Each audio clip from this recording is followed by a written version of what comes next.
in Part 4, Chapter 5 of Crime and Punishment, Raskolnikov goes to see Detective Porféry the next morning.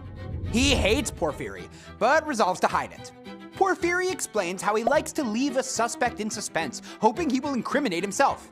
Raskolnikov says nothing. Porféry hints at the things that made the police suspicious of Raskolnikov. Porféry is extremely friendly, but keeps dropping hints that he knows Raskolnikov committed the murders. Porféry jumps from one strategy to the next, as if he's trying to imitate or even provoke Raskolnikov's mental instability. He chatters on, first belittling himself, saying, "I'm a bachelor, a man of no consequence, and not used to society. A weak man, I confess it." Then, flattering Raskolnikov's intellect, complimenting him by saying, "You are quick-witted, you notice everything." Raskolnikov suspects he's being played, but Porféry is smart and in control.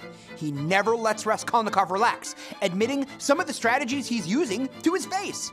Raskolnikov knows Porféry is manipulating him and loses control, pounding on the detective's desk.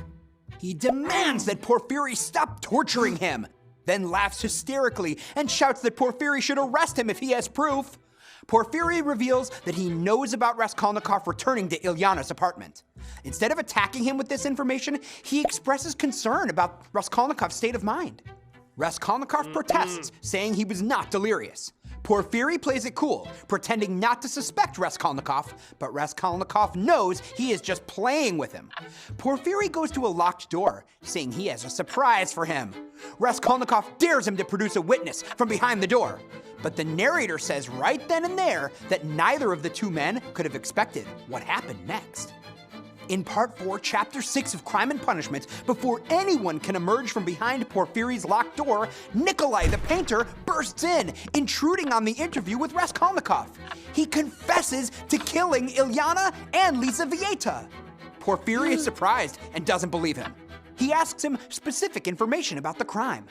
Raskolnikov jokes that Porféry must have used mind games to force Nikolai to confess, implying that Porféry is also using mind games to make Raskolnikov confess. He then leaves, but not before Porféry tells him he'll see him again soon.